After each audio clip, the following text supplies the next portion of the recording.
ভাইজান বউ আছে আপনার? তাও আবার স্টুডেন্ট। সাবধান, সাবধান হয়ে যান।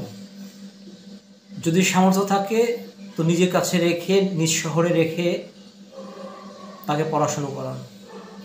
অন্যথায় অন্য কোনো শহরে তাকে আপনি পাঠিয়েন না, ঘরের বাইরে তাকে পাঠিয়েন না। তার চোখ খুলে যাবে, তার দৃষ্টিশক্তি খুলে যাবে, সে নানামুখী অভিজ্ঞতার সম্মুখীন হবে, নতুন নতুন বন্ধু জুটবে। এমন একটা স্টোরি নিয়ে আমি আপনাদের সামনে আসছি। আমি প্রথমেই বলে নিচ্ছি, হাসবুনাল্লাহু ওয়া নি'মাল ওয়াকিল।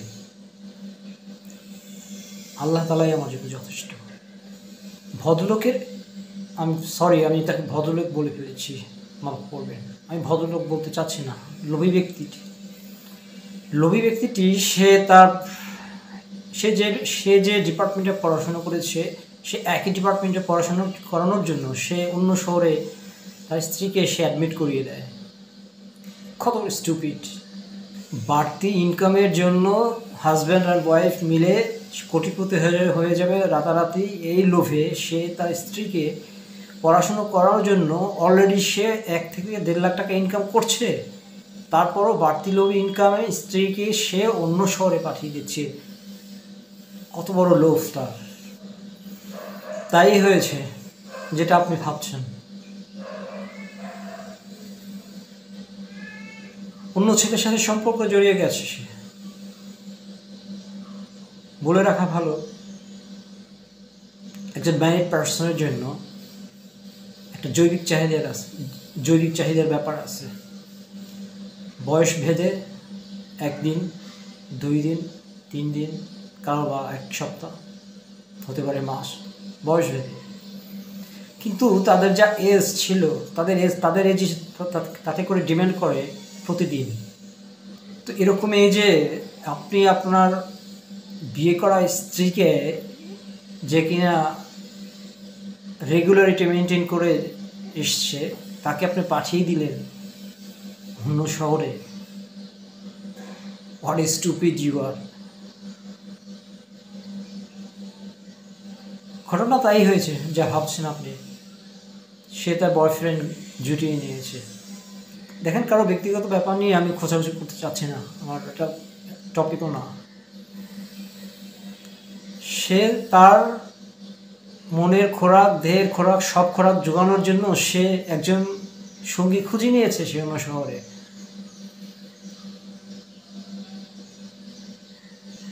আল্লাহর সাথে ধৃষ্টতা, মহান আল্লাহ তাআলার সাথে ধৃষ্টতা।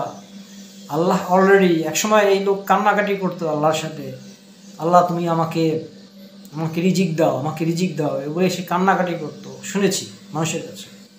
আল্লাহ তাআলা দিয়েছেন, দুহাত ভরে দিয়েছেন, তারপরেও তার সন্তুষ্টি আসেনি, স্যাটিসফ্যাকশন পায়নি সে, তারও আরও টাকা চাই।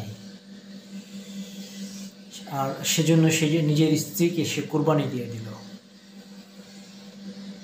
ধরে রাখতে পারেনি সে।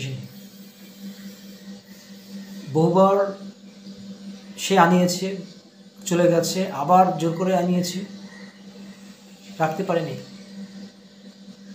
পরবর্তী সে চলে গেছে, একেবারেই ফাইনালি চলে গেছে, এবং সেই ছেলেকেই সে বিয়ে করেছে। মাঝখানে কষ্ট পাচ্ছে তার ফেলে যাওয়া ছেলেকে, ছোট্ট একটি ছেলে রয়েছে। তো প্রথমে বলেছিলাম আমি তাকে লোভী, আর দ্বিতীয়বার আমি তাকে বলবো নির্লজ্জ। কেন?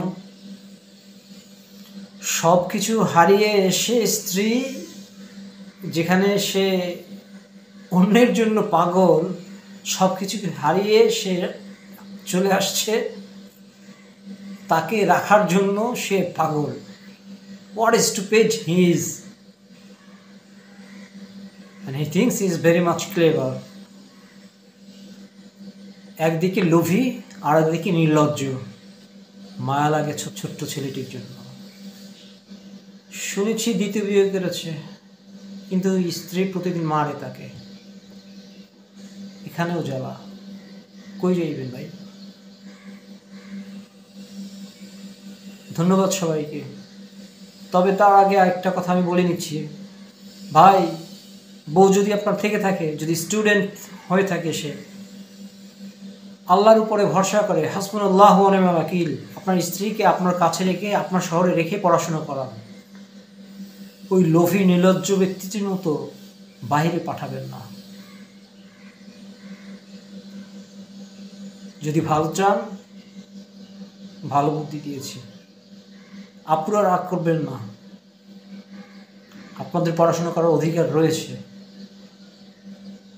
পারলে স্বামীর কাছে থেকে তারপরে পড়াশোনা করবেন। আর যদি তা সম্ভব না হয়, তবে নিজ শহরে বাবা যদি থাকে, ভাই যদি থাকে, সেখানে থেকে পড়াশোনা করবেন। হ্যাঁ, একজন স্ত্রী অবশ্যই জব করার অধিকার তার রয়েছে, কিন্তু হাজব্যান্ড, ইসলামের বিধান এটা নয় যে হাজব্যান্ডকে ছাড়া স্ত্রী দূরে থাকবে। এটা ইসলামের বিধান নয়। আল্লাহ নাখোশ হয়ে গেছেন তার প্রতি। The consequences of greed. আল্লাহ তাআলা কোনো গ্রিডি ব্যক্তিকে পছন্দ করেন না, লোভী ব্যক্তিকে পছন্দ করেন না। সাবধান হয়ে যান।